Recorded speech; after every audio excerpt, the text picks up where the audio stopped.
Bapak Ibu hadirin yang saya hormati, sebelum memulai acara izinkan saya menyampaikan panganjali umat. Om Swastiastu, Assalamualaikum warahmatullahi wabarakatuh. Salam sejahtera bagi kita semua. Semoga acara ini berjalan lancar. Saya tidak berpanjang lebar tentang siapa Prof. Agus karena kita semua tahu siapa beliau, kiprahnya, sehingga bisa kita lihat ya apa saja jabatan yang beliau emban, tugas beliau emban. Supaya mempersingkat waktu, langsung saya persilahkan Prof untuk memulai presentasinya. Terima kasih. Selamat pagi, Assalamualaikum warahmatullahi wabarakatuh. Om Swastiastu, Namo Buddhaya, Salam Kebajikan. Saya terima kasih atas undangan dari Ketua PRC dan Ketua Komunikasi Wilayah Bali, dan ada senior di sini, Pak Direktur Rumah Sakit Lumut, dan Pak Direktur Rumah Sakit Murah zaman dulu. Teman saya waktu saya di Kemkes. Baik, saya langsung saja, tapi saya menyimak tadi rapat anggota, jadi rasanya kok suasana kepersian itu menjadi lebih hangat ya, gitu. Dan jadi akan menambah beberapa uraian dari saya. Uraiannya seperti ini ya, slide. Nah, jadi Ibu dan Bapak semua, saya beruntung karena mendahului Dr. Benny. Kalau nanti Dr. Benny sudah menyampaikan, itu etika itu ketutup semuanya. Kenapa? Karena etika itu adalah ada unsur yang refleksi yang lebih ideal daripada hukum. Karena hukum itu walau bagaimanapun, pasti tadi kalau kita dengar diskusi pertanyaannya, pasti dia adalah minimalis tadi. Jadi nggak bisa juga merangkum semuanya. Jadi kalau ada stuck, mestinya larinya ke etika ya. Nah, ini adalah kode etik. Alhamdulillah kita juga punya yang hijau, itu adalah pedoman penata laksanaan penegakannya ya. Jadi ada pasangan anatomi dan fisiologinya, yang anatomi yang merah, yang hijau adalah yang fisiologi atau patofisiologi ya. Slide. Oh, maaf. Ya. Nah, ini ada 3 tipe etika rumah sakit, yang ini berdasarkan Perpres. Mungkin nanti akan jadi 2 atau bisa jadi 4 ya. Sama seperti KRIS tadi ya. KRIS dari 6 jadi 4. Tapi bayangin kalau KRIS jadi 3 kan bingung itu nanti aturnya. Ya, jadi kalau kita lihat Bapak Ibu, ini ada kelembagaan yang ini adalah kita label dengan kodensi, adalah rumah sakit adalah entitas atau lembaga etiko sosioekonomi. Kalau yang dulu namanya cuman sosioekonomi. Jadi ini kita melihat sebagai pencerahnya dan pembingkainya adalah ada etika. Kemudian penyelenggaraannya ini adalah teman-teman dari direksi dan manajemen yang ada di sini. Kemudian yang pelayanan adalah yang kita udah kenal, dan kita memiliki, setahu saya ada 24 profesional pemberi asuhan ya, yang dimungkinkan untuk ada di tiap rumah sakit.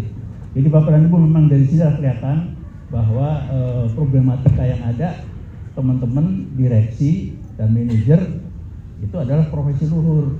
Karena apa? Harus mengatur semua iramanya, yang sebagian besar keilmuannya adalah IPS, ilmu pengetahuan sosial, ya kan? Kita jadi gagap di situ. Padahal sebenarnya teman-teman IPS sendiri kalau kita tarik masuk ke rumah sakit belum tentu berhasil juga. Nah, di sini letaknya ya, itu dari kita perlu ada perenungan. Nah, jadi kalau kita lihat nilai-nilai PRC tadi sebenarnya di anggaran dasar anggaran rumah tangga sudah ada. Jadi ada intrinsiknya ada, di sini ada semacam tagline gitu atau misi-misi yang luhur ya. Kemudian ada instrumental, yaitu untuk bagaimana teman-teman mengatur supaya pelayanan yang paripurna tadi tetap bisa dijalankan tanpa melanggar etik dan justru growth tadi ya, bertumbuh. Nah, oleh karena itu ada implikasinya di mana teman-teman harus memadukan tadi. Jadi Bapak dan Ibu, teman saya semuanya, pada dasarnya teman-teman adalah satu orang dirigen yang memainkan IPC, ilmu pengetahuan campuran. Dan ini kita terkaget-kaget lagi ya. yang satu-satu udah begini, kontroversi diametral gitu, sekarang diaduk jadi satu ya. Rasanya gimana? Nah itulah. Maka saya sendiri sebelum nanti ditanya, saya sudah mengusulkan dari kapan-kapan, saya pengamat ya, saya bukan Fiskwa ya, gitu. Saya alumni Fisip UI, jadi bukan sama-sama Fisnya. Ya, jadi kita ingin bahwa teman-teman di resi dan rumah sakit itu membuat satu profesi. Karena kalau cuma secara akademik doang, melalui Mars tanpa mengeluarkan rasa hormat, itu nggak bisa mengendus yang sisi IPS-nya, nggak bisa, karena dia apalagi ada unsur pelayanan. Jadi teman-teman harus nanti magang. Jadi rumah sakit yang nanti udah bagus tadi bisa jadi tempat magang. Magangnya bisa juga macam-macam tadi yang disampaikan tadi, ya gitu. Slide sini ya kita lihat ini satu nilai-nilai dan ini dengan GCI. Yang namanya nilai itu apa sih yang ada di sini? Ini nanti diterjemahkan masing-masing ya. Jadi ini adalah bisa saja karena ini adalah internasional, belum tentu cocok juga dengan budaya kita. Jadi oleh karena itu nanti di tiap-tiap nilai yang ada di sini itu kita adjust berdasarkan apa yang di sini. Jadi yang baiknya kita, yang adilnya kita, yang manfaatnya kita itu bisa belum tentu sama.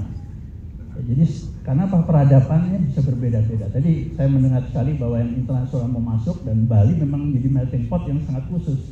Tapi kalau itu bisa dijalankan dengan baik, itu justru kita akan menjadi eksportir ya, eksportir satu budaya yang benar-benar baik itu antara barat dengan timur gitu bisa terangkum dengan menjadi satu. Dan ya setahu saya yang saya pelajari wadahnya cuma satu nih, bioetika.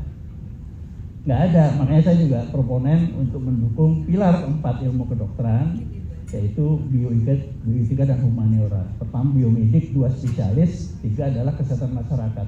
Jadi ketika teman-teman nanti akreditasi menjalankan program pemerintah, itu adalah pilar ketiga. Ketika teman-teman nanti ada genomik dan sebagainya, itu pilar ke-1. Jadi saling berangkai ya, dan semuanya ada nilainya. Nah, jadi kalau kita lihat Bapak dan Ibu di kodesi kita yang beda dengan kondisi sebelumnya, ada tata kelola etik yang nanti akan membingkai juga tata kelola korporat maupun tata kelola pelayanan ya. Jadi ya tata kelola klinis. Jadi nilai intrinsik ini sebenarnya ada di visi misi rumah sakit dan ada nilai instrumental yang untuk manajemen dijalankan. Dan di sini nilai intrinsiknya biasanya kalau dari kodesi itu ada di mukadimah ya, dan juga nanti ada di dalam pasal-pasal ada nilai-nilai instrumental. Nah, rumah sakit nanti akan mengambil sebagian ya, jadi istilahnya membingkai dan membingkai dan juga nanti mengambil intisarinya itu agar masuk ke kode etik rumah sakit masing-masing, dan pada akhirnya nanti akan kode etik perilaku atau code of conduct di sini. Yang ini adalah bisa diobjektivasi, bisa diamati dan bisa dijatuhkan sanksi. Tapi kalau di sini kode etik rumah sakit yang Bapak dan Ibu juga harus membuat, dan biasanya copy paste gitu kan, copy paste dari kode etik yang lain-lain belum tentu cocok gitu. Nah oleh karena itu kembali lagi Bapak dan Ibu, tiap rumah sakit punya rohnya masing-masing. Nggak bisa dia mengcopy paste masing-masing ya, karena kembali lagi nanti ketika membuat satu PPK dan sebagainya akan berbeda-beda. Oke. Nah jadi kalau kita bicara topik hari ini adalah definisi yang saya ngambil dari PPK ya, karena yang memang salah satu rujukannya itu ya, sengaja atau diniatkan gitu, ini mens rea nanti ya, untuk mendapatkan keuntungan dari posisi kepercayaan atau kewenangan yang dimiliki. Jadi artinya sama seperti bullying, sama seperti tindak pidana kekerasan seksual hari ini. Jadi relasi kuasa itu besar di sini ya, menghilangkan uang atau harta dengan cara aksi bulus, penipuan atau cara lain yang tidak wajar. Nah, Bapak dan Ibu, kita bicara tidak wajar berarti ada kurva normal dong. Kurva normalnya apa? Ya tadi standar pelayanan, standar profesi yang itu salah garis besar. Nah, standar pelayanan dalam arti manajerial, nah ini yang jadi problem Bapak Ibu semua. Saya tanpa mengurangi rasa hormat, sebenarnya banyak rumah sakit yang didirikan, mohon maaf ya, sebenarnya belum memenuhi syarat. Dan akreditasi itu adalah apa? Proses melunasi hutang sebenarnya. Sebenarnya kan itu simple gitu kan. Tapi kembali lagi karena ternyata suprastruktur hukum kita, apalagi zaman now ya, itu makin sulit kita. Jadi kita situasinya adalah anomik. Anomik itu adalah apa sih? kita sulit membedakan norma yang baik dengan norma yang buruk tuh kayak apa. Kenapa? Karena norma Sanger udah pindah, udah mati ya. Norma UNITA sudah pindah ke RP10. Nah, ini jadi kalau kita lihat juga dalam era JKN adalah kecurangan ya. Jadi kita lihat yang curang itu bukan hanya BPJS atau kita semua, ada loh pesertanya, ada loh, ya kan? Dan pelayanan pasti ya. Dan juga yang kita lihat dari sisi aset tadi. Jadi kalau tadi saya baru dibisikin sama Dr. Benny, SLF itu apa sih? Oh, saya jadi merenung. Jadi salah satu dimensi rumah sakit yang untouchable atau kita sendiri agak repot itu adalah dimensi teknologi, termasuk teknologi bangunan tadi dan lingkungan. Gitu. Nah itu sebenarnya ada untuk kaidah etikanya itu di bioetika, karena bioetika adalah ngurusin juga yang semua hal-hal yang berkaitan etika itu dengan kehidupan, termasuk hewan tadi, termasuk tadi limbah dan sebagainya ya. Oke, nah kalau kita lihat lagi ini adalah ada satu upaya sengaja dilakukan dengan menciptakan satu manfaat yang tidak seharusnya dinikmati. Jadi Bapak Ibu sekalian, kita lihat ada kurva normal, terus kita bicara skew to the left, skew to the right. Kan gampang ya, jadi ada yang normokrom-normositer. Sayangnya di kita yang normokrom-normositer, hari gini kita ngikutin Bhinneka Tunggal Ika. Bhinnekanya doang, Tunggal Ikanya belum gitu. Jadi PNPK yang ada, mohon maaf tanpa mengurangi hormat, profesi dan juga Kementerian Kesehatan saling lempar-melempar, saling tunggu-menunggu. Itu sesuatu yang sebenarnya kan sekarang di rumah sakit vertikal lagi dioprek-oprek, harus bikin PPK. Tapi kalau PNPK-nya nggak jelas, itu problemnya. Jadi Pak Ibu, itulah yang menyebabkan rentan loh. Rumah sakit itu rentan. Kenapa? PPK-nya bisa beda-beda menafsirkan PNPK yang tidak jelas. Apalagi diijaz dengan SDM. Nanti Pak Benny akan menjelaskan. Apalagi diijaz dengan regulasi. Nah, jadi seberapa jauh kewenangan direktur rumah sakit bisa mengendalikan internalnya, itu akan menjadi masalah. Nah, kemudian dalam pelayanan dilakukan terhadap hal-hal yang keadaan situasi yang berhubungan dengan proses pelayanan tersebut. Jadi Bapak Ibu sekalian, kalau Bapak Ibu lihat di kode etik kedokteran, ya kebetulan kami ikut menyusun, di situ ada pasal, ada cakupan pasal, ya kan, supaya interpretasinya tidak nyambung atau kalau seluas-luasnya ada batasnya. Ada penjelasan pasal, ada penjelasan cakupan pasal. Sayangnya di kodersi saya belum mampu, kami belum mampu ke sana. Kenapa? Karena memang ruwet. Pelayanan kedokteran aja udah ruwet, apalagi ditambahin dengan rumah sakitan. Nah ini yang terus terang Bapak dan Ibu, ini tugas PR bersama. Jadi saya terus terang mengatakan Bapak dan Ibu, direktur rumah sakit, manajer rumah sakit adalah profesi luhur. Iya, karena apa? Bapak dan Ibu itu mengatur dokter, perawat, apoteker yang mengklaim dirinya profesi luhur. Gak mungkin dong yang mengatur lebih rendah dari itu. Gak mungkin kan? Gak logik. Jadi tolong sadari ini. Nah, oleh karena itu kembali lagi bahwa moralitas kita sebagai pimpinan rumah sakit itu di situ letaknya. Sehingga nanti varian-varian yang aneh-aneh ini, ya kita tahulah. Kita ada prinsip. Kemudian kami di forensik itu adalah ada keberuntungannya karena forensik kita ada detachment. Kami adalah non-treating doctors. Tapi kita spesialis ya. Jadi kita tahulah patofisiologinya yang aneh-aneh dan spesialis yang lain kayak apa gitu kita tahu. Karena begitu dia mati, kita yang otopsi kan gitu.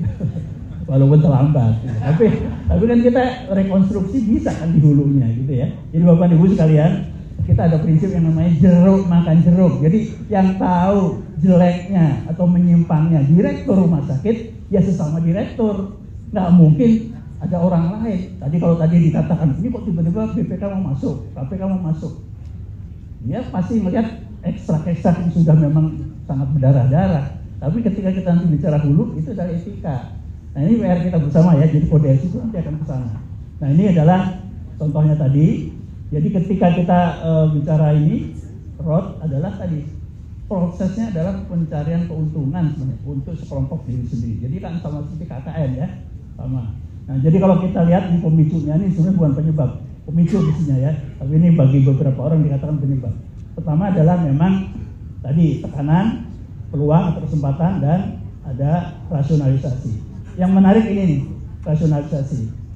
Jadi Bapak Ibu semua yang melakukan itu, dia pasti punya satu alasan-alasan rasional. Tapi kalau kita debat terus, kita argue terus, ya pasti kalah. Cuman karena kita nggak terbiasa debat, kita tidak biasa untuk berargumentasi, kita kadang-kadang nyerah, apalagi dia punya posisi. Paham ya? Nah, itu satu-satunya pembelajaran adalah melalui role play. Coba renungin baik-baik. Saya sih meramal terus terang ke depan nanti kurikulum fakultas kedokteran atau kesehatan itu akan banyak role play. Jadi bicara kasus terus kita bermain peran, bukan sekedar komunikasi, nggak bisa Pak, role play. Kalau perlu suasana batinnya di kamar jenazah, melihat sambil lihat, oh ada jenazah, sebelumnya masih ketawa-ketawa tapi tiba-tiba mati gitu kan. Nah, kenapa? Oh anaphylactic shock dan sebagainya ya. Nah, itu harus kita lihat. Nah, ini kelemahan sistem peluang. Jadi ini mumpung. Tapi jelas kalau dalam fraud motifnya adalah ekonomi. Korupsi kok sebenarnya. Motifnya adalah uang ya. Itu. Biasanya manajer kan atau rumah sakit kan nggak enaknya ditekan oleh owner kan gitu. Tanyanya ownernya punya etika nggak? Ini juga masalah. Jadi kalau kita lihat ada lintasan fraud. Ya, jadi error, waste, abuse, dan fraud pada akhirnya. Jadi sebenarnya patofisiologi jelas. Nah, etika ada di mana? Ini nih. Ini juga mulai ada etika dikit-dikit. Dan di sini mungkin udah mulai disiplin. Ini hukum kalau ini udah. Nanti Pak Beni ada di seberang sini. Oke? Jadi error, mistake, kekeliruan, ineffective, inefficiency. Itu kan tugasnya direksi ya, manajemen, bending the rules. Nah, ini yang penguasa. Abuse of power ya. Nah ini adalah intentional. Jadi dari awal udah ada niatnya. Nah, makanya kembali lagi di sini tadi bisikin Pak Direktur Rumah Sakit UNUD, udah ada hari raya Galungan, ada Nyepi dan sebagainya. Tadi Pak Ketua Persi juga memberi satu renungan moral. Tadi Mas Persi juga begitu. Jadi kita ini harus kembali ke niat-niatnya dari awal yang suci ya. Nah ini zaman dulu kalau kita lihat upgrading, ini uploading sama jury enlargement. Ini yang harusnya sederhana jadi berarti pingpong. Ini akhirnya memicu adanya physician charter. Kalau di American Board of Internal Medicine ya cap jempol darah, bukannya pasien yang keliling-keliling ke dokter, tapi kita satu ini parade nakes menghadapi pasien di pusatnya gitu. Ini pantun treatment jelas, assembly of line protection ini dipecah-pecah. Dulu zaman saya sekolah, kalau terapi trauma jahitan itu nggak hitung per jahitan. Hari ini dihitung per jahitan. Udah gitu dulu rata-rata setengah senti atau lebih. Sekarang 2 mili. Nah, itu kan assembly line. Jadi akhirnya banyak satu paket yang mestinya bisa diselenggarakan sekaligus dicoba dipecah-pecah. Pertanyaannya adalah latar belakangnya apa di situ? Bapak dan Ibu, kalau dari sisi kedokteran itu namanya konflik etiko-legal. Belum ada pasiennya udah konflik. Nah ini menular Bapak Ibu di manajer atau direktur rumah sakit. Tadi ketika Pak Ketua Persi mengatakan Bali ini banyak sekali, ada nasional, internasional. Itu antara medical tourism dengan health tourism, bedanya apa sih? Saya terus terang Bapak Ibu, karena susah dibedain, saya selalu ngambil jalan tengah. Tujuannya untuk mendamaikan. Saya mendukung complementary medicine. Tapi kita sama-sama nggak mau belajar. Complementary medicine itu mau masuk ke konvensional, ditolak-tolak. Akhirnya apa? Saya termasuk mendukung dari yang itu kita tempelin ke tradisional, tapi di scientific. Gitu. Coba jujur aja, kalau kita bicara health tourism itu banyak kan adalah complementary medicine. Tapi kalau medical tourism adalah conventional medicine plus insurance. Itu EPS-nya. Gitu ya. Jadi itu sederhananya begitu. Nah, ini adalah contoh pada akhirnya adalah billing dan ada pengelabuan tadi, ya kan? Itu jadi servis yang tidak kita lakukan diomongin. Bapak dan Ibu, celakanya saya nggak tahu celakanya apa berkahnya ya, tergantung. Di kita rata-rata jasa itu murah. Oke, termasuk ya rata-rata lah semuanya. Walaupun di satu sisi ya banyak orang pengen jadi kayak dokter. Kenapa? Karena fee for service itu masuk ke kantong gitu. Itu nikmat bener itu, nikmat. Jadi semua banyak profesi lain tuh akan niru-niru klinisi yang langsung fee for service. Oke. Tapi pada kenyataannya akhirnya kan timbul asuransi, ada third party administration dan sebagainya, ya kan? Akhirnya dikendaliin. Oke, itu. Nah, jasa itu akhirnya yang menguasai adalah apa? Subspesialis. Jadi jangan kaget ya, para dokter naik ini jadi subspesialis. Kenapa? Karena tarif jasanya unlimited. Spesialis di bawahnya subspesialis. Oke, dokter umum nggak jelas. Nah, yang celakanya lagi adalah banyak orang mimpi menjadi anaknya jadi dokter. Itu nular masuk ke pemerintah daerah ingin bikin rumah sakit di fakultas kedokteran. Nah, itu bentuk problem Bapak Ibu. Belum ada rezekinya sudah dibayangkan akan seperti itu, bayangkan. Nah, itu driving kayak gitu secara ekonomi itu menyebabkan kita tuh kadang-kadang jadi nggak tahan itu adalah akan nyimpang. Karena driving kayak tadi harapan sosiologisnya tinggi, sementara di sini cepet, nggak ada diversifikasi, ya udah kan pasar kita kan pasar tunggal kan, menciptakan cuma konvensional doang. Di sini tradisional sebenarnya bagus tuh. Saya termasuk yang beberapa kali ketemu sama teman-teman di di sini ya. Nah, ini kalau kita lihat dari fraud, berarti ada manajemen, ada care team, ada coder. Jadi jangan lupa, ini adalah binatang baru.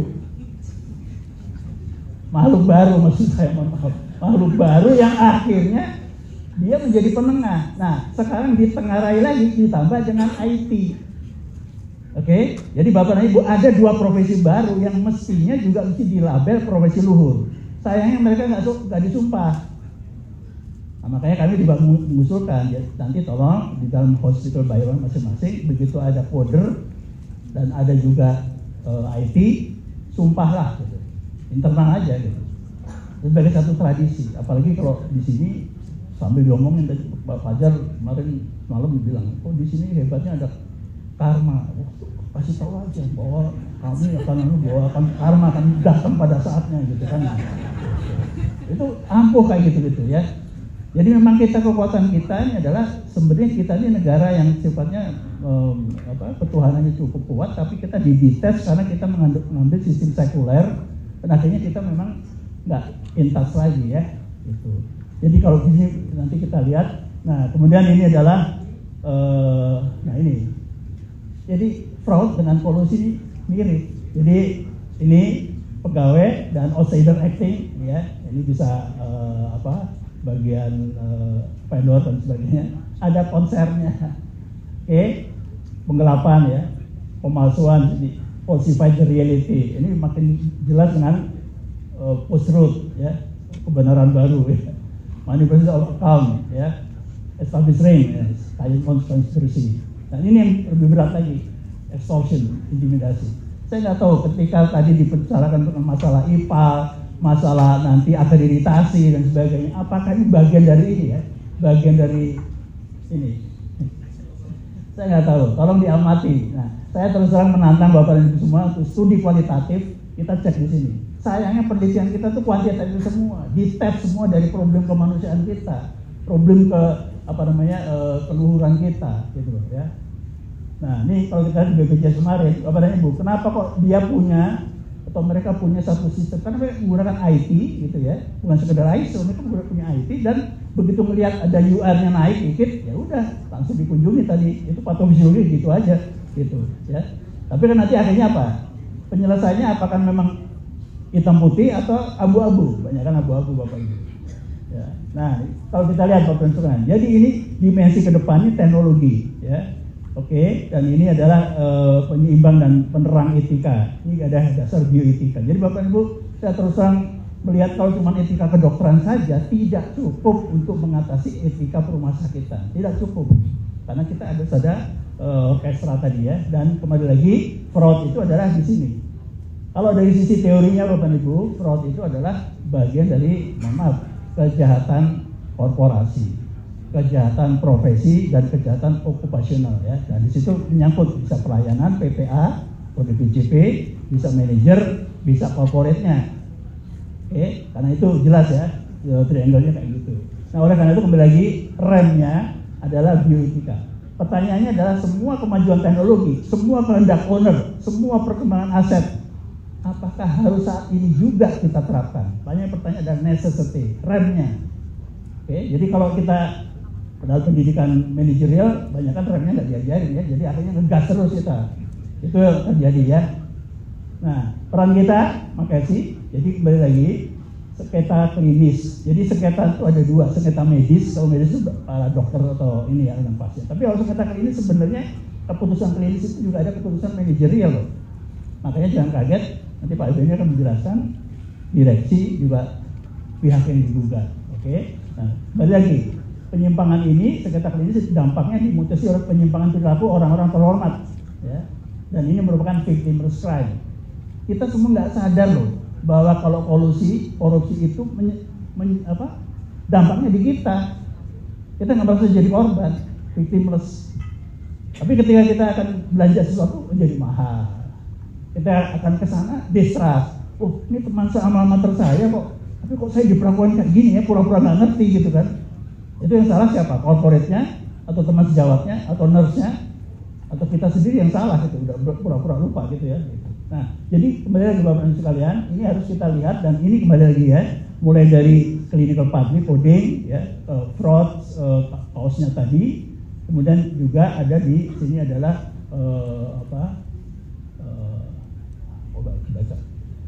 financial deviation. Oke.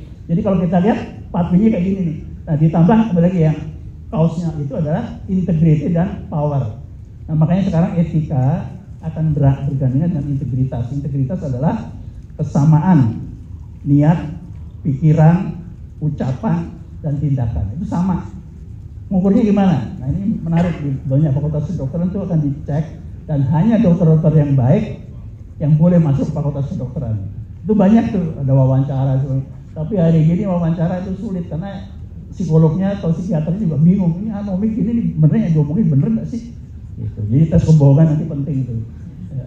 Nah, Bapak dan Ibu sekalian, kalau dilihat dari tadi, fraud itu akan menyangkut tata kelola dan manajemen risiko dan juga audit internal ya. Jadi kalau kita lihat ini Dewas dan SPI penting dan kepatuhannya. Jadi Bapak dan Ibu sekalian, udah disusut, HBL udah rapi-rapi, PPK rapi-rapi, dilanggar juga kan? Ayo jujur-jujur aja. Memang ada yang sama jargonnya hukum itu dibuat untuk dilanggar dan hanya memang yang orang-orang beyond the law itu merasa bebas. Nah, Bapak dan Ibu bayangkan dari undang-undang praktek kedokteran yang dulu itu sebelum ada undang-undang praktek kedokteran bebas sekali teman-teman, ya kan? Begitu ada undang-undang praktek kaget tuh, kok dia kayak gini? Tapi itu penyakit menular karena untuk akreditasi, untuk sertifikasi, untuk kompetensi artinya menjerat diri sendiri, ya kan? Itu yang korbannya adalah bidan sama perawat. Mereka bingung artinya setelah diatur yang demikian ketat malah bingung ya. Oke.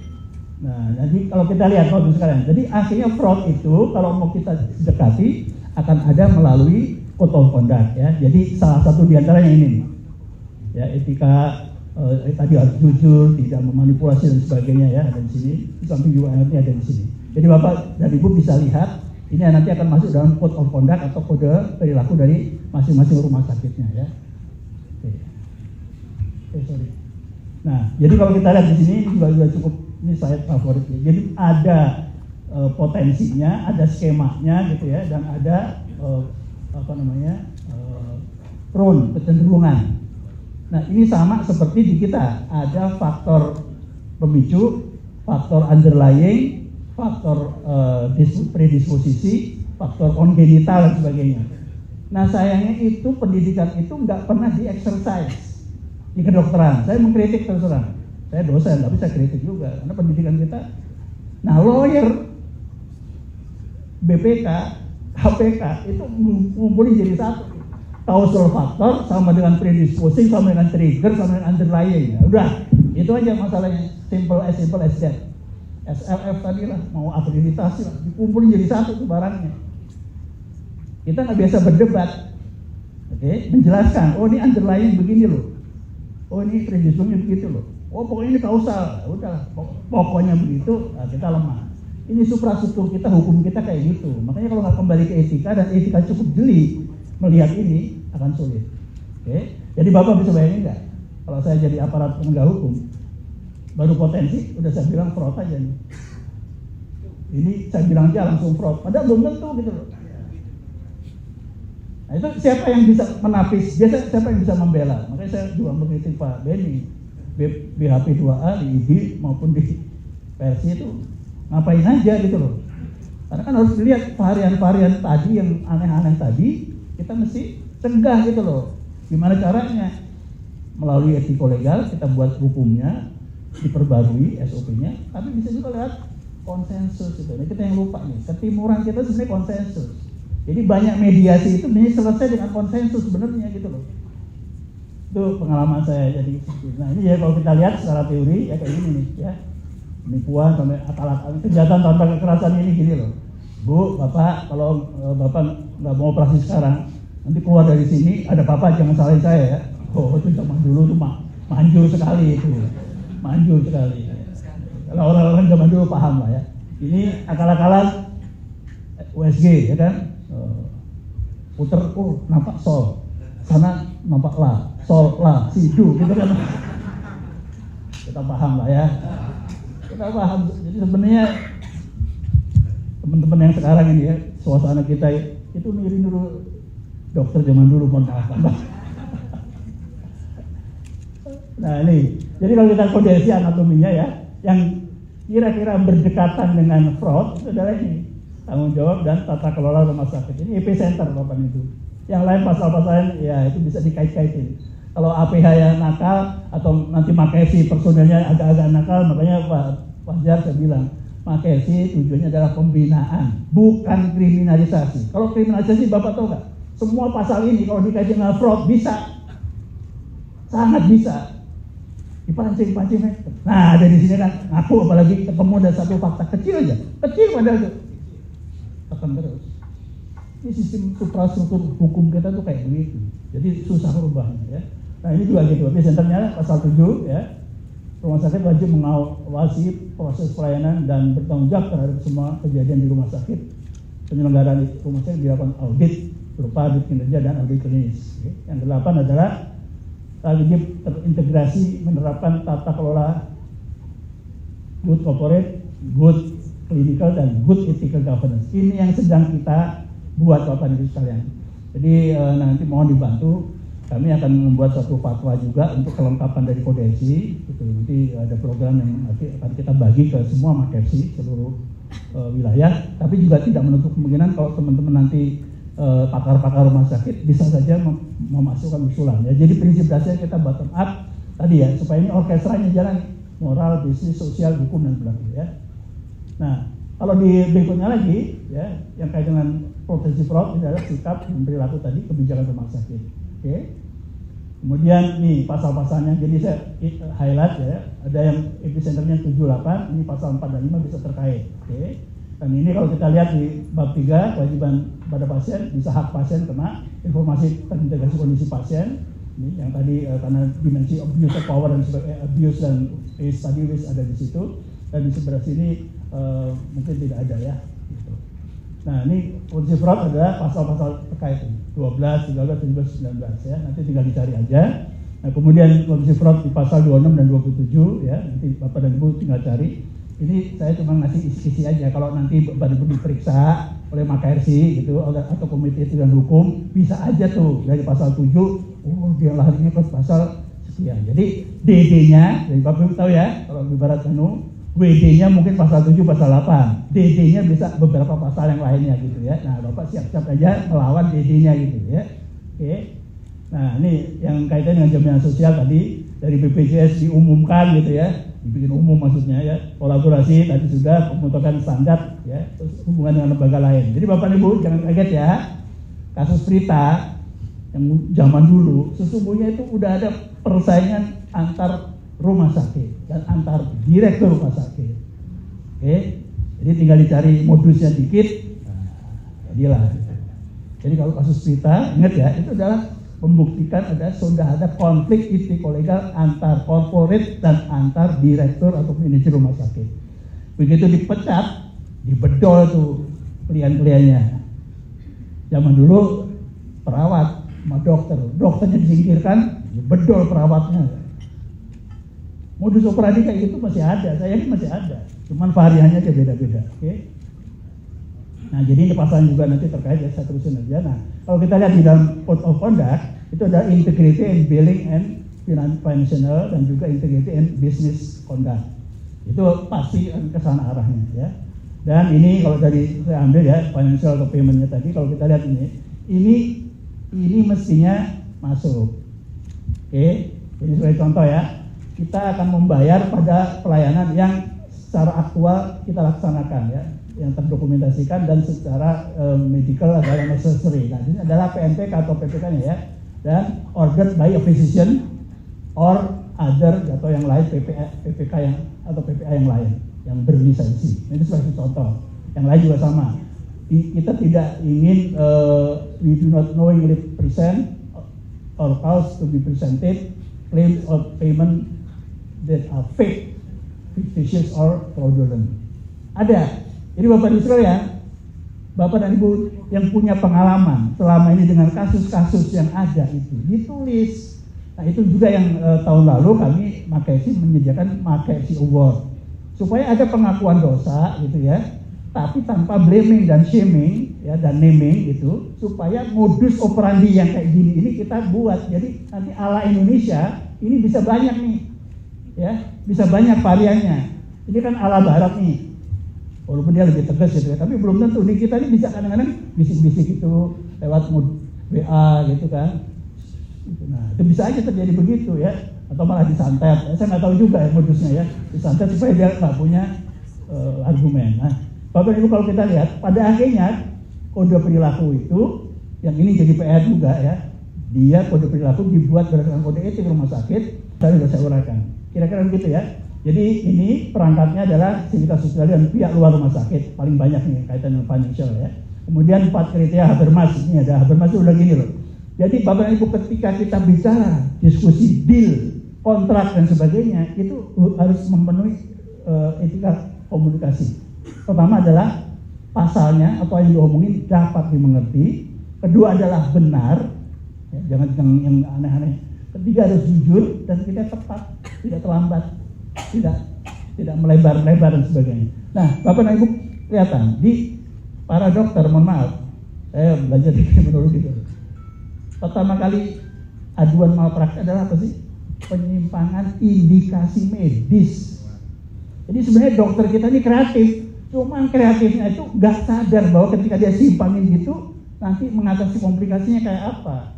Dan komplikasi ada 2 loh, komplikasi medisnya sendiri, 2 mediko legalnya, ya kan? Ketika udah terjadi kayak gini, ada whistleblower, ada yang celetukan beracun. Nah, ingat ya, zaman dulu kalau Bapak Ibu baca di Kodeki 2012, ada loh celetukan beracun. Karena zaman dulu itu udah ada teman sejawat kita yang dizolimin, dia akan ngomong.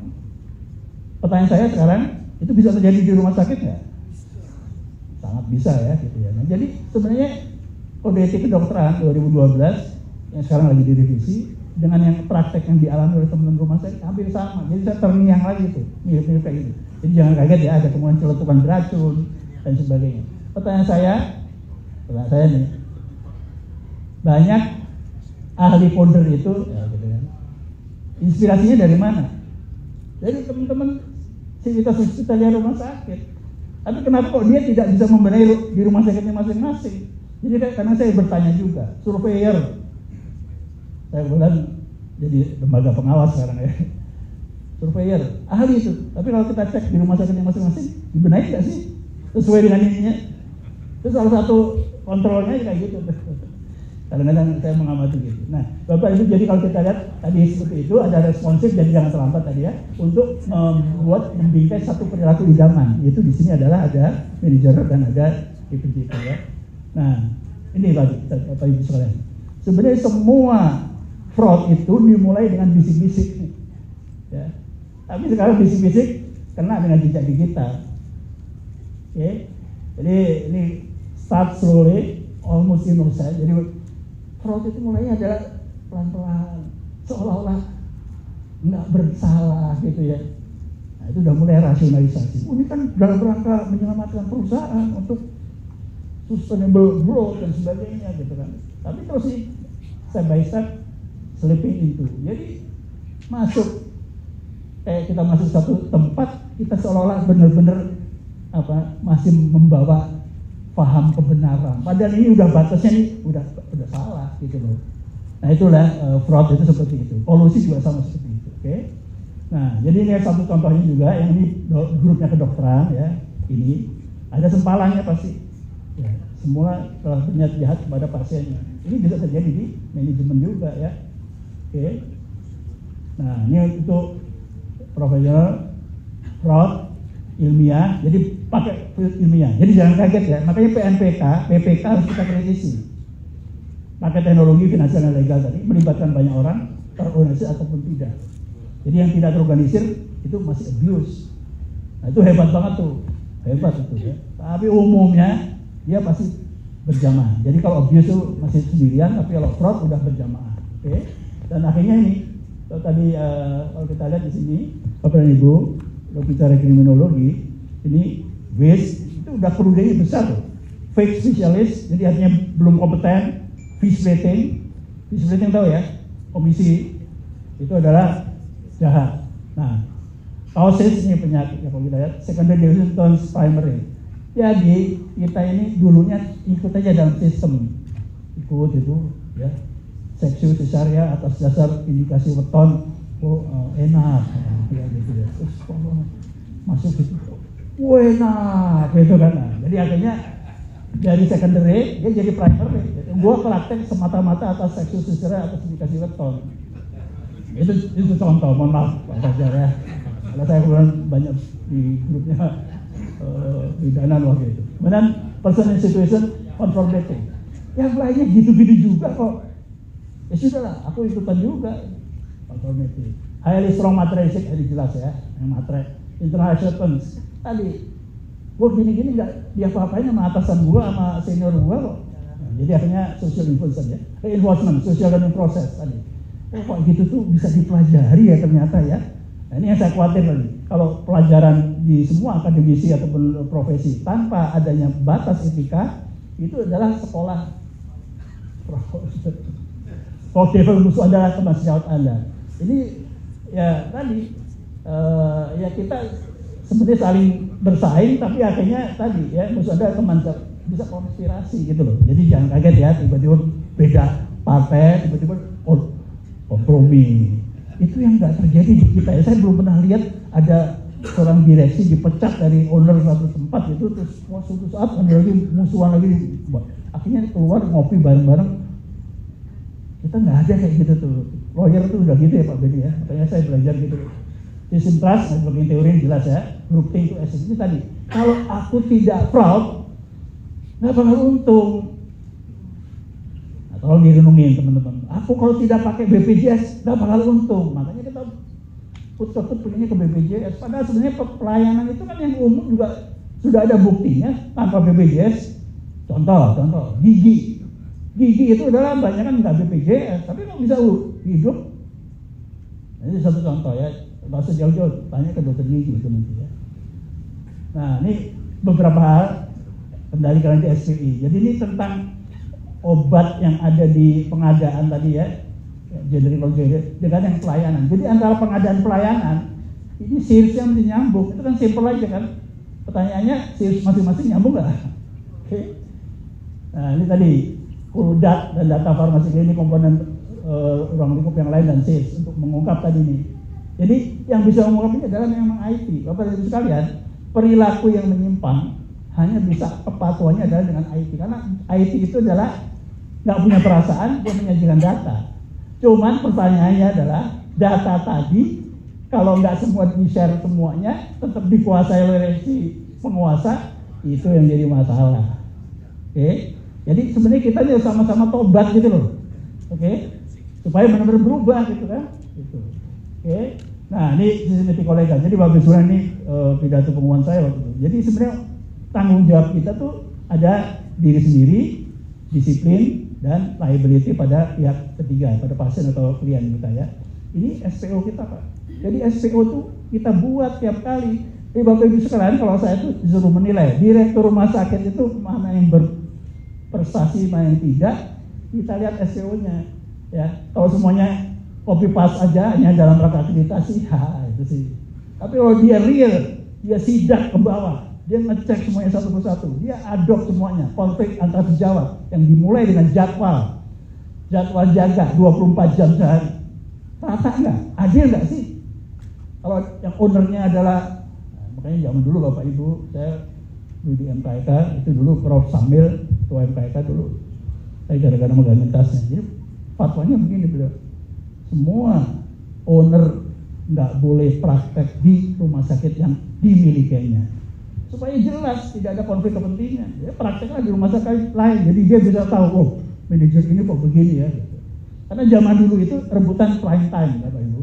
Owner itu prakteknya jam 5, jam 7. Yang jam 11 malam, yang 2 jam kerja itu dikasih ke owner yang kecil-kecil atau yang bukan apa-apa.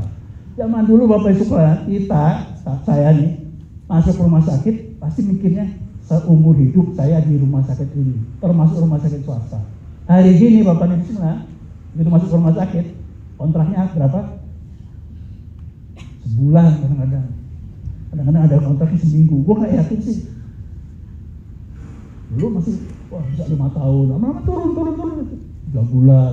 Jadi coba masing-masing nanti coba nerapin di tempatnya masing-masing. Nah ini berarti apa? Public trust kita nggak jalan, dan ini Bapak Ibu sekalian, kita dokternya patient safety, tapi professional dignity-nya nggak ada. Kalau Bapak Ibu tolong cek masing-masing, apakah Bapak dan Ibu menjadi direktur profesional luhur yang bermartabat atau tidak? Nah, fraud itu ada di situ. Yang tahu itu adalah hati nurani kita masing-masing. Nah, ini yang celakanya Bapak Ibu, medical goals ini berubah-ubah. Psikiatri dengan bedah beda. Oke. Jadi Bapak dan Ibu, kita sadar di rumah sakit itu melting pot dari semua tujuan kedokteran dan tujuan keperawatan bisa beda-beda. Nah itu Bapak harus jadi didikan yang untuk mempersatukan itu. Makanya luhurnya di situ. Nah ini contoh-contoh, nanti mungkin Pak Beni akan ke sana ya. Nah ini dari sisi DPJP Bapak Ibu lihat ada clinical pathway. Jadi clinical pathway adalah satu platform yang nanti akan menjadi pembela tapi juga jadi penuntut kita. Itu kuncinya di situ ya, gitu. Dan ini untuk biaya kendali mutu pasti akan ada di situ. Nah, kalau kita lihat masalah klinis, sengketa klinis, ya kan, kemudian penguatan sistem. Nah, ini dulu saya pernah di Dewan Pertimbangan Klinis, ya, di KMKS itu. Saya dulu menggrounded kanker payudara tuh, Prof. Sumat. Tapi sekarang muncul lagi, saya nggak tahu lah. No comment itu. Nah, Bapak Ibu, ciri untuk masyarakat anomik itu kita adalah ketika kita harus melakukan satu perbuatan tertentu, kita harus berani berjarak. Anda teman sejawat saya ya, Anda datang ke sini atas sama vendor. Maaf ya, kita teman sejawat tapi kita berjarak. Nah, fenomena keberjarakan ini itu, mohon maaf, dipelajarinya di forensik. Karena di tempat lain nggak ada pembelajarannya. Jadi kita sebagai hakim beda dengan kita sebagai ahli, beda sebagai korban dan sebagainya. Oke. Nah, ini Pak Menkes nanti Pak ini akan lihat, tapi inti dasarnya saya cuma ngecek dari sisi apoteker aja yang suka selama ini agak miss ya. Jadi tandon kebenaran kefarmasian itu adanya juga di untuk misalnya tadi persediaan dan sebagainya, cash flow itu adanya di teman-teman obat dan alkes ya, kompendium dan ini. Nah, kembali lagi bisa saja fraud itu bisa dari alur klinisnya yang diubah dari awal, oke. Dan juga oleh lembaga penyelenggaranya sendiri ya, itu bisa seolah-olah lempar batu sembunyi tangan gitu ya. Saya kemudian juga masih duduk di Dewan Pertimbangan Medis sekarang ya, atau satu anggota ya. Jadi kembali lagi, karena berjamaah atau kolusi pada akhirnya ke payment management. Berapa menit lagi Bapak? Oh, masih banyak Pak. Nah, ini oleh dokter di rumah sakit bisa, jadi pihak-pihak ini bisa banyak Bapak di sana. Jadi ini berkebetulan fraud itu jadi bisa terbongkar kalau kita mendekatkan diri pada satu kasus yang masyarakatnya mudah menggugat, gitu ya. Gitu. Jadi artinya ragam yang ada di MKK, ragam yang ada di Makersi, ada di MKDKI, kalau kita telah itu bisa kita buat lesson learn. Dan pengalaman saya di MKDKI itu latent error itu banyak. Latent error artinya apa sih? Kebijakan direktur rumah sakit itu banyak yang longgar, akhirnya bisa diterobos oleh masing-masing, atau malah dia terlalu ekstrim menekan yang di bawah. Jadi kalau untuk dokter umum, Bapak dan Ibu sekalian, umumnya dokter umum yang adukan di MK-DKI, dia akibat ditekan oleh satu sistem. Tapi yang dokter spesialis atau subspesialis dia akibat longgar. Nah dari situ aja Bapak dan Ibu udah ambivalen, ya, dari sisi direksi.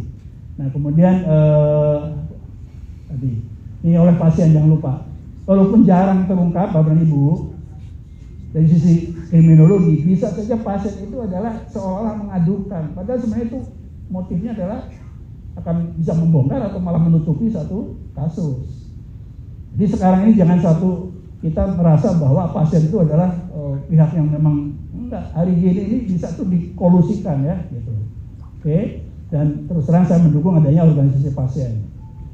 Ini belum terbentuk, beda dengan organisasi konsumen. Jadi kalau organisasi pasien Bapak Ibu, dia juga address yang emergency, tapi kalau konsumen enggak.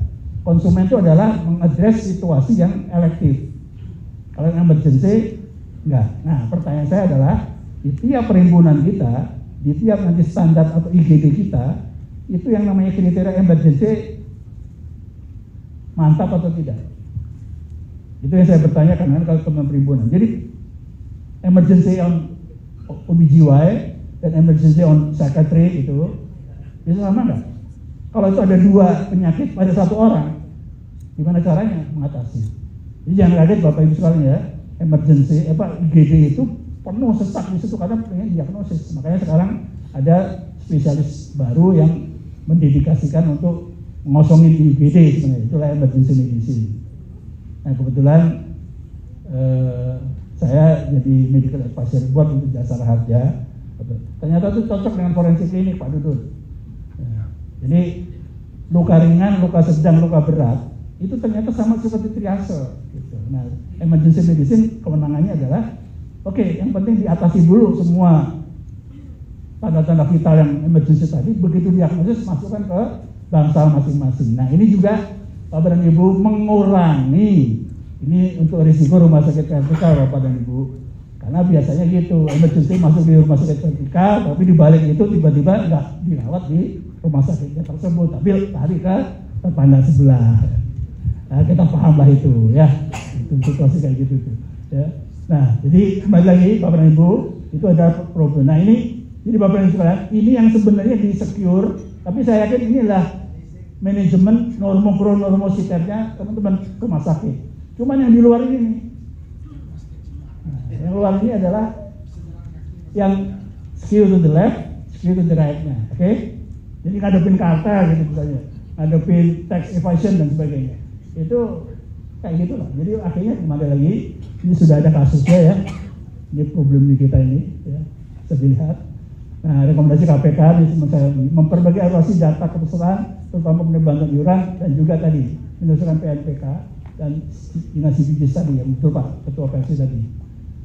Modalitas ini kembali lagi, Pak dan Ibu semuanya. Ke depan sebenarnya fraud itu bisa kita atur atau kita minimalisir dengan IT ya, dengan AI, blockchain dan sebagainya. Yang anomali kita kumpulin itu, sumber datanya bisa kita ambil, whistleblower, second opinion, investor claim dan sebagainya. Bisa retrospektif, bisa sistem legal ya. Yang kembali lagi Pak, kita akan kembali ke profesi luhur tadi dan mendeteksi KKN dengan mencek epicenternya tadi ya. Pembingkaian, pencerahan kodiasi. Jadi kali ini Bapak dan Ibu, kodiasi fungsinya adalah membingkai dan mencerahkan. Strukturnya dari mukadimah, batang tubuh, pasal dan sebagainya tadi, dan fatwa, dan secara substansi di nilai-nilai intrinsik dan instrumental. Ya, ini nilai waktu mendirikan rumah sakit, ini adalah nilai etika bisnisnya, dan bejana berhubungan Bapak. Jadi oleh karena itu kembali lagi, kami Makersi ingin merekatkan satu bejana berhubungan itu antara makro, meso, dan mikro. Jadi yang makro itu adalah kami di Makersi, dengan dewan-dewan etika rumah sakit yang lain, termasuk yang tadi ditanyakan tentang ARSI ya. Jadi kita juga ingin mendukung di tiap asosiasi rumah sakit anggota Persi ada 18, BOIAO ya. Masing-masing asosiasi itu adalah tolong sampaikan pada kami etika yang tersendiri kalau untuk top up dari etika kodiasi. Jadi itu tantangan kami. Kenapa? Karena disitulah kita bisa merefer keluhuran profesi masing-masing. Nah kemudian yang komite etik dan hukum dan komite lain itu tataran meso, kalau DPJP, PPA itu adalah tataran mikro ya. Jadi itu kira-kira bejana berhubungannya kayak gitu, dan ini umumnya nanti ketika digugat itu raganya jelas ya. Gitu. Nah, peran etika rumah sakit hipotesis melalui KIH dan Makersi. Jadi pembingkaian dan pencerahan. Jadi pembingkaian itu mirip seperti promotif preventif, oke ya. Jadi promosi serentak ke arah positif untuk mengusung kebenaran berbuat baik. Bapak dan Ibu, sekarang ada kebenaran persepsi, post-truth. Nah, berarti kita harus sama menggunakan IT, kita harus melakukan satu keserentakan untuk menyampaikan yang baik rumah sakit itu begini loh, gitu ya. Kalau kita nggak kampanye, ya susah gitu ya. Nah, habituasi dan internalisasi. Jadi Bapak Ibu, pembiasaan itu penting. Jadi sebenarnya akreditasi itu adalah sebenarnya pembiasaan. Cuman siklusnya kalau 5 tahun itu. Jadi ya setelah akreditasi ya kambuh lagi gitu ya. Gitu. Kemudian ikonisasi. Nah, ini yang juga penting. Etika rumah sakit termasuk role model lembaga di direksi rumah sakit sebagai profesi luhur. Jadi tadi kalau ada teman-teman yang bottom up-nya tadi bagus, ya kami mohon dah kontak-kontak dengan Makersi gitu ya. Jadi kita ingin jadi saya terbetik ingin juga memberi penghargaan pada direktur rumah sakit yang memang kredibilitas dan integritasnya baik ya. Walaupun itu susah ukurannya ya, tapi doakan saja. Mudah-mudahan dari Bali menang semua gitu ya. Gitu. Nah, kemudian pencerahan, peningkatan kesadaran, etika, penentuan standar tadi yang pedoman baru, cara pencapaiannya, ya peningkatan kapasitas, jadi ada training dan sebagainya, dan ada saintifikasi. Jadi Bapak Ibu semua, ya kita mesti sekali-kali memberi teori tentang etika, teori juga tentang manajemen dan sebagainya supaya blended gitu ya, menjadi sesuatu yang berguna. Nah, ini adalah contoh-contoh saja Bapak Ibu. Ini adalah kekeliruan yang error tadi, jadwal operasi buru-buru ditunda gitu ya, gagal ginjal ya, apot oleh karena spesialis ditangani dokter umum, bisa kayak gitu. Ini ada kekeliruan ya. Oke, nanti adalah yang di sini adalah waste terapi TBC di terapi infra merah, melahirkan dengan berendam dan sebagainya ya.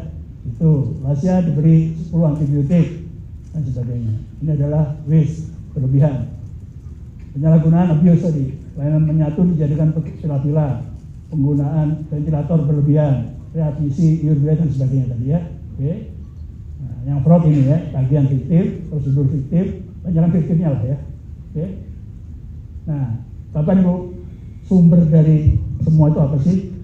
Itu kalau dari itu dikatakan sebagai kegiatan profesional ya, yaitu kondisi manusia yang si Hannah Arendt bilang kondisi kita, karena apa? Karena kita itu tidak kritis, tidak peka terhadap permasalahan etis. Nah, makanya kami di Makersi menyaunding tentang ada loh permasalahan etis gitu ya. Itu manusia mudah menjadi jahat tanpa menyadarinya atau dia kompromis tadi. Nah, itulah mungkin apakah kita ketika mau melayani pasien harus berdoa dulu gitu. Atau teman-teman di Bali kasih tahu bahwa saya akan mendapatkan karma ya, situ gitu kan kalau saya melanggar, misalnya kayak gitu ya. Itu terserah itu gimana caranya. Jadi kepekaan ini penting. Dan kepekaan ini adalah apa? Kalau kita tadi isi sidak, rapat, silaturahim, hanya begitu sebenarnya ya. Lama-lama kita saling sadar, oh ya ada ini gini. Beda, kedua adalah diperkeruh situasinya dengan avatar rohani. Ini di IT. Jadi yang jelek pengen tampil cantik dengan avatar gitu kan. Kalau yang cantik-cantik ya bisa dia tampil dengan dirinya sendiri gitu ya. Kalau kita lihat di profile picture ataupun di Instagramnya gitu ya. Push culture. Jadi kita nih cepet jari gitu ya daripada mikir. Oke. Nah, itu adalah contoh medsos yang dengan post-truth itu menjadi tidak peka lagi. Atau yang ini, dia udah ngerti nih, tapi dia sekedar menjalankan SOP, itu namanya etika minimalis. Jadi akhirnya apa? Nurani kita banal, tumpul. Karena apa? Kita tidak mau tergerak lagi. Ya, bahwa SOP ini dibuat oleh kompromi-kompromi lonjong dari penguasa sebelumnya, dari direksi sebelumnya, atau owner sebelumnya, gitu kan. Ya. Kemudian etika, kemampuan menimbang dialog dengan diri sendiri, mawas etik, kematangan emosi dan pilihan insight tidak diasah. Ya Bapak Ibu sekalian, ini kepekaan ini hanya bisa dilakukan melalui bioetika humaniora. Nanti ada labnya gitu. Saya terus memimpikan ada lab bioetika humaniora yang nanti teman-teman bisa melatih kepekaan itu di situ. Dan kita bermain peran. Kalau tidak diperankan, tidak bisa lah etika itu ya. Nah, Bapak Ibu, kalau secara besar makro itu ada dua. Kalau fraud ini makin menjamur, ya kan? Umumnya kita masih pakai ini nih. ya udahlah kita pakai aturan dulu segala macam ya, kita masih percaya masih bisa dicegah gitu kan, efisiensi dan sebagainya ya, benar.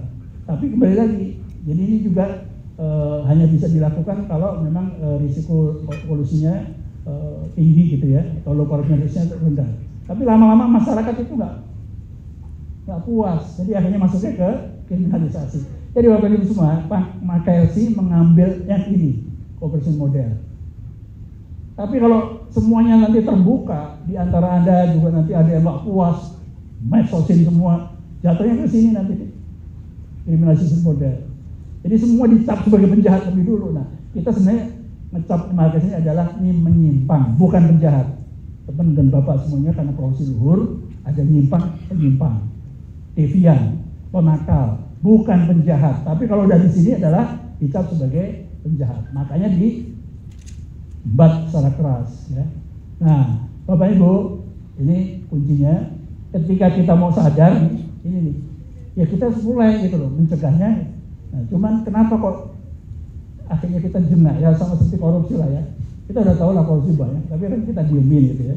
Nah ini waiting for a case celebrity. Jadi kita tuh menunggu kasus yang besar baru hisap gitu ya. Atau kita merasa tidak ada agenda politik. Atau semua juga orang kotor kok, jadi udahlah kita nggak usah sok suci lah gitu. Atau tadi semua yang terkait ini ya makanya sibuk sih ya, atau pura-pura sibuk ya. Dan fraud ini susah, fraud itu perlu kompleks banget, perlu pembuktian dahsyat. Sebenarnya enggak juga ya, simpel-simpel bisa. Dan ini proses dan kroninya masih kuat. Ini mungkin kira-kira yang di sini ya, untuk negara kita ini mungkin lo ya, saya nggak tahu lo ya. Jadi kita berdoa lah ya, minimum kita ada berdoa tiap hari. Jadi kesimpulan Bapak dan Ibu, fraud adalah kejahatan profesional, korporasi atau kerah putih yang dilakukan berjamaah, melibatkan penguasa, profesi, pengusaha, termasuk manajemen ya, badan penyelenggara dan penerima layanan, khususnya setelah muncul peran pembayar pihak ketiga dalam skema asuransi kesehatan. Kodersi pasal 7 dan 28 jadi pembingkai dan pencerah pemahaman etika rumah sakit bagi manajer dan PPA untuk tidak melakukan fraud di era JKN karena menimbulkan kerugian moral dan finansial masyarakat, termasuk reputasi rumah sakit sebagai lembaga etiko sosioekonomi. Peran manajer rumah sakit dan komite etik dan hukum rumah sakit yang profesional sebagai profesi luhur amat besar dalam pencegahan fraud melalui pembuatan jarak atau detachment terhadap oknum anggota penyimpang, bahkan penindakannya demi keberlangsungan program JKN yang berorientasi kesejahteraan rakyat, kemanusiaan dan keadilan sosial. Pemahaman sosiologi profesi dan sistem teologi diperlukan bagi manajer rumah sakit menuju negarawan dan pertobatan profesi. Sekian, terima kasih. Mohon maaf kalau ada yang kurang berkenan. Assalamualaikum warahmatullahi wabarakatuh. Terima kasih Prof. Sebetulnya materinya berat nih, tapi Prof bisa menyampaikan dengan sangat sederhana ya. Kita masih punya waktu sekitar 20 menit. Sungguh rugi kalau tidak bertanya ya. Untuk sesi pertama, saya persilahkan 3 pertanyaan. Silakan. Memang materinya perlu waktu untuk dicerna ya Prof ya. Tapi mudah-mudahan ada pertanyaan yang silakan. 3 penanya untuk sesi pertama. Dari Dr. Arya, Dr. Danu. Ada lagi satu? Dr. Sutarga ya, lengkap 3. Silakan ya. Dr. Arya. Terima kasih Dok. Prof. Saya tadi sedang mendengar bahwa ada konsep jalan tengah Prof ya. Saya melihat untuk kasus fraud dan risiko kepada nakes terutama dokter terhadap konflik dengan pasien di ranah hukum, saya melihat secara global saat ini masih ada hubungan yang perlu diperbaiki Prof antara kita di profesi ID dengan Kementerian Kesehatan, karena sebetulnya celah-celah konflik hukum ini sebenarnya kan produk-produk yang dihasilkan oleh kementerian dan yang kita gunakan sebagai dokter. Nah dalam hal ini Persi Prof kan bisa menjadi katalisator karena berada di tengah-tengah. Persi sendiri menaungi rumah sakit, kemudian orang-orangnya juga kita sejawat semua. Mungkin bagaimana kita nanti Persi juga bisa menjadi penengah, katakanlah seperti sekarang Prof. Kita masih terasa tidak simpatik dengan Menkes saat ini. Tapi nanti penggantinya juga kalau kita dengar-dengar isunya juga katakanlah Dokter Terawan juga dokter yang punya historis berkonflik dengan profesi kita dengan. Nah, kalau ini terus berlanjut, justru nanti merugikan kita sendiri sebagai dokter saat bekerja. Misalnya satu contoh produk hukum yang terbaru, Prof. Kita diberikan ruang untuk non litigasi, misalnya mediasi. Beberapa sejawat melihat ini kok dibiarkan begitu. Artinya penyelesaian di luar pengadilan, nanti jangan-jangan kita dijadikan komoditi atau target. Sementara beberapa sejawat juga memikirkan lah daripada ke pengadilan kan justru ini nanti lebih ramai lagi, panjang lagi, toh juga akhirnya kita ganti. Nah, mungkin Prof bisa memberi pencerahan untuk hal ini sehingga nanti versi dari pusat pimpinan kita bisa memediasi hubungan baik dokter dengan kementerian, entah siapa nanti jadi menterinya. Terima kasih, Prof. Terima kasih Dr. Arya. Dari Prof ingin supaya bertiga nanya dulu nanti dijawab sekalian. Silakan Dr. Danu. Terima kasih untuk waktunya. Terima kasih Prof. Agus sudah menyampaikan materi bagus sekali. Saya ingat Prof. Agus ini dulu tahun 2000-an ya, terkenal dengan ABH Prof. Ya, pasti ya. Prof. Agus, Prof. Budi, Prof. Terkutato ya. Jadi pendekar-pendekar hukum kesehatan ini. Saya mau menanyakan ini Prof. Mungkin Prof. Ada trik-triknya ya. Kami kan di manajemen sulit untuk mengetahui ada fraud di profesi ya, di PJP. Ada nggak triknya untuk mengetahui? Karena kami kemarin ini mengalami juga pengembalian ratusan juta juga. Karena nggak tahu gimana kita ngecek itu. Mungkin ada nanti dari Prof trik-triknya untuk mengetahui itu sehingga kami nggak lagi mengembalikan banyak. Terima kasih. Silakan Dr. Arya.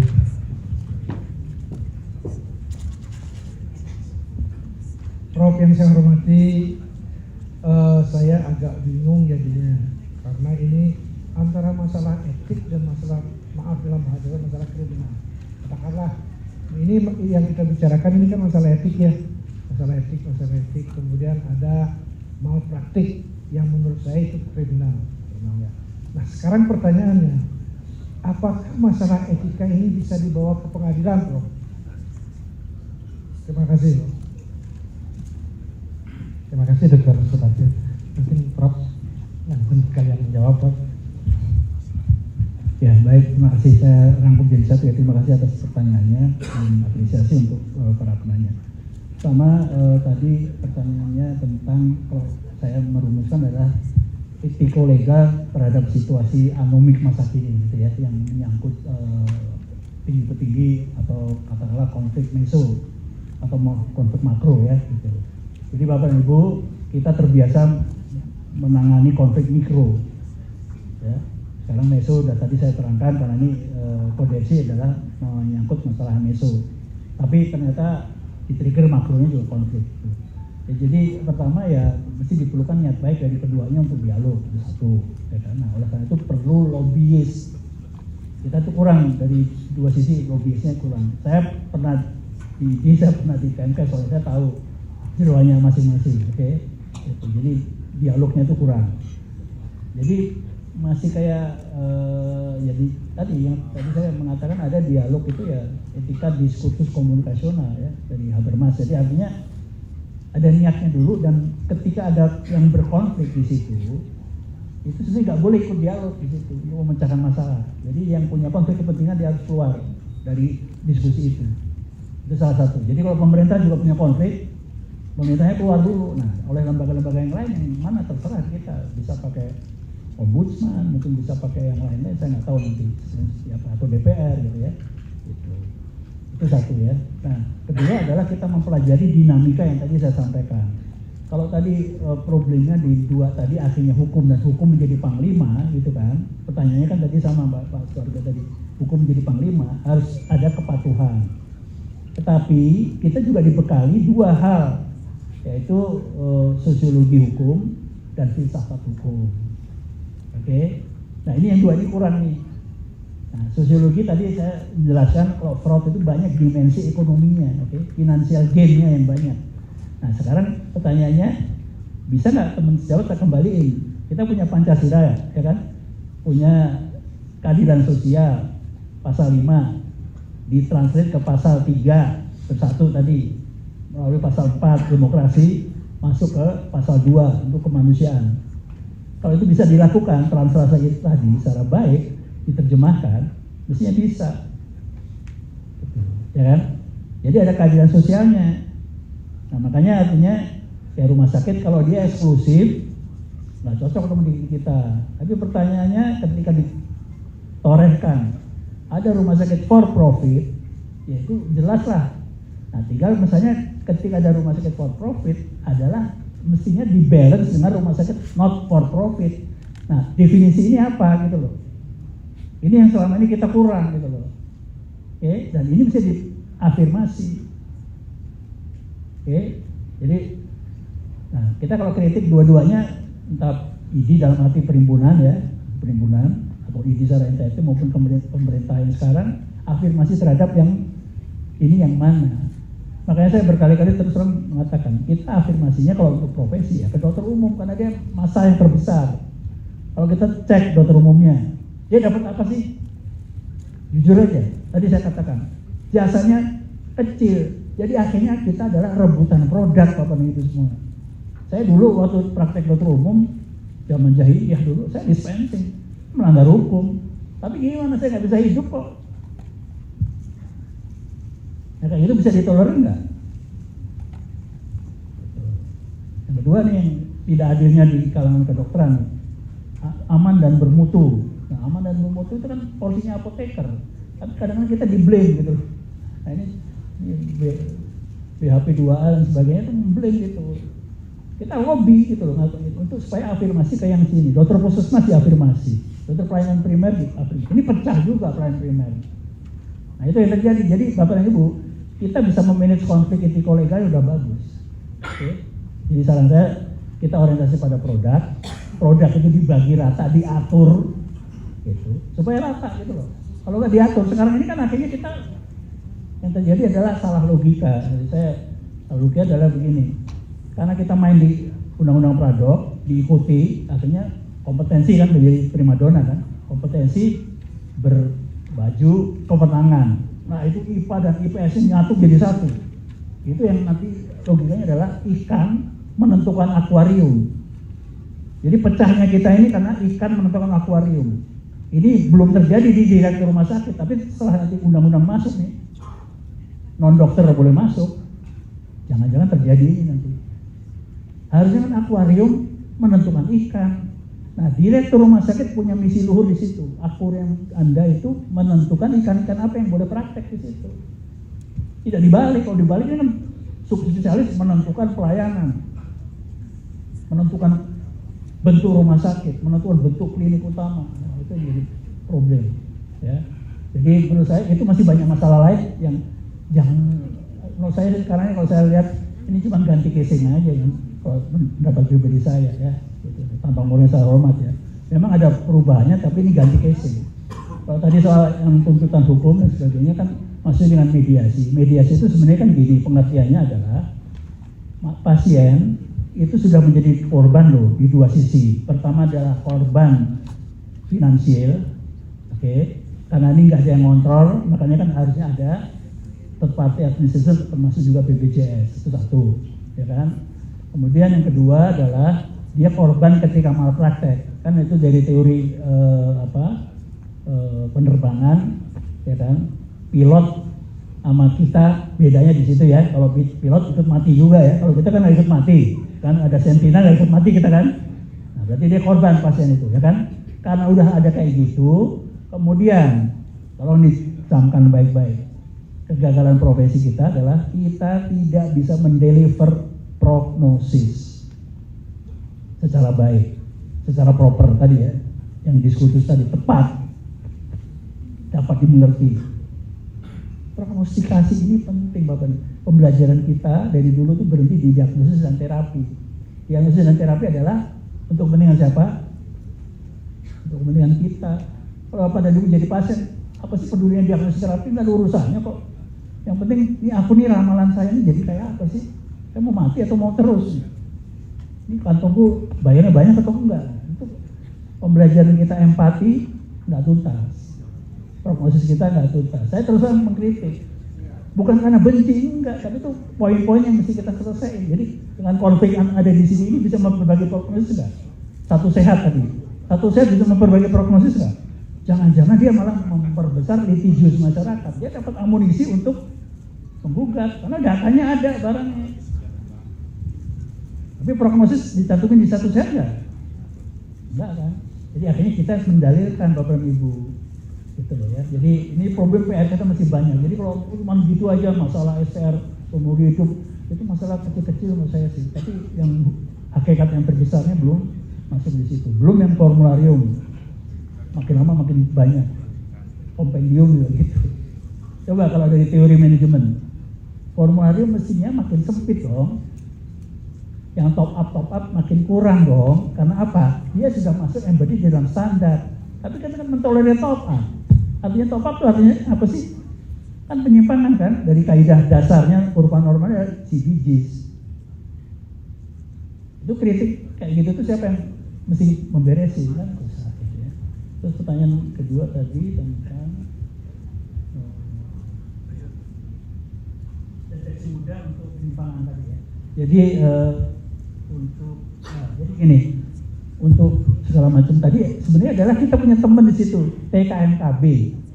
Pertanyaannya, Persi, ID, perhimpunan bisa kontrol TKMKB nggak? Bisa kontrol nggak? Nggak bisa kan? Dia bergerak di situ atas nama pribadi gitu. Dia mau wakili perhimpunan nggak? Iya kadang-kadang baju saya ini. Tapi dia report nggak? Dia report terus ke perhimpunan terus dia ngomong secara organisatoris menciptakan satu bentuk tertentu sampai ke standar tarif. Saya terus terang makanya mengkritik, mohon maaf. Dua induk organisasi kita, leluhur kita, penyakit dalam dan bedah, nggak punya divisi sosial. Pediatri, obskin masih ada. Ya, walaupun obskin sama pediatri aku tahu juga, sosialnya dikuasai oleh subdivisi yang lain, kita paham lah itu. Ya. Tapi PABDI dan nah itu bagaimana yang di pusat tadi pertanyaannya adalah mampu nggak mengendus semua aspirasi teman-teman di daerah. Bedah contohnya, single use, boleh nggak sih harus pakai single use semua? Boleh nggak ada uji klinis mengatakan bahwa multiple use atau reuse bisa dan aman? Itu satu cara adalah gimana? Ya uji klinis. Jadi Bapak semua ya, kalau konflik ini nggak disertai oleh uji klinis, memvalidasi semua argumen-argumen kita, tetap aja begini, dan akhirnya itu anomik ya. Jadi kalau nggak ada uji klinis sulit ya gitu. Terus utilization review. Jadi Bapak BPJS itu kelebihannya adalah udah punya satu sistem. ID rumah sakit itu nggak punya satu sistem yang bagus untuk mengatur internalnya sendiri. Dia dengan UR di-trigger oleh TKMKB itu dia langsung mengetahui polanya. Dia bikin kurva normalnya, di-apply kemana-mana. Oh ya ini merah ada flagnya. Langsung ketahuan Bapak Ibu. Ya. Tapi percaya ya BPJS sebenarnya juga nggak suka langsung ngaduin fraud tuh nggak mau dia, karena suprastruktur hukum kita jelek. Jadi dia juga jadi korban kalau ngaduin fraud gitu. Karena teorinya sekali lagi ya, teorinya adalah itu berjamaah gitu. Dia ikut tanggung renteng juga, kenapa kok nggak beres aturannya sendiri gitu. Jadi BPJS itu terkendala oleh aturan dari Kemenkes. Oke. Terus yang ketiga masalah disiplin. Masalah etik bisa nggak masuk pengadilan? Ya, bisa, karena nanti Pak Beni yang tahu. Kalau saya sih menggunakannya dari mens rea-nya itu kan di etika rata-rata kenanya. Kedua adalah kasus konkretnya itu kita memang nyatu. Kita nggak bisa misahin sih. Kita praktek itu apakah ada etikanya, ada disiplinnya, ada hukumnya, itu menyatu, nggak bisa dibedain. Yang bisa membedain cuma akademisi, teoretisi gitu. Tapi praktisi nggak bisa ngebedain. Dan lawyer dan masyarakat awam tahunya cuma satu tadi. Pokoknya adalah causal factor, ya predisposing itu jadi satu. Kalau tadi antara pemicu tadi predisposisi untuk yang fraud tadi pun juga kan bergabung jadi satu kan. Tapi begitu ada clue satu, nanti kembang-kembangin gitu. Kenapa? Karena kita nggak dilatih argumen. Jadi ngadepin aparatur penegak hukum, Bapak dan Ibu, untuk kasus fraud, saya terngiang ke banyak teman sejawat saya. Dulu dokter subspesialis, digebrak-gebrak sama Iskandar Sitorus. Wah, pakai indikasi hukum, ada indikasi sosial. Kasusnya ada hidrosefalus, anak, miskin. Bawa tuh ditenteng Pak Iskandar Sitorus. Selalu ke rumah sakitnya. Nggak ada indikasi medisnya tuh dirawat. Nggak pakai indikasi hukum. Pakai gitu nggak bisa kita berargumen. Anda bisa bayangin ya. Itu artinya dahsyat. Iskandar Sitorus itu dahsyat. Artinya dia pendatang baru, lawyer yang baru, ya kan, LSM baru, datang ke subspesialis, ngomongnya tentang masalah yang indikasi medisnya, tapi indikasi medisnya nggak bisa diterangkan secara proper menjadi indikasi sosial. Gimana sih gradasinya? Gagal di situ, Bapak Ibu. Itu kasus landmark, selain dari kasus landmark yang di rumah sakit swasta itu ada dokter praktek swasta, ya kan, anak udah datang hari Minggu, ya kan, artinya mati, warga negara Korea, digugat.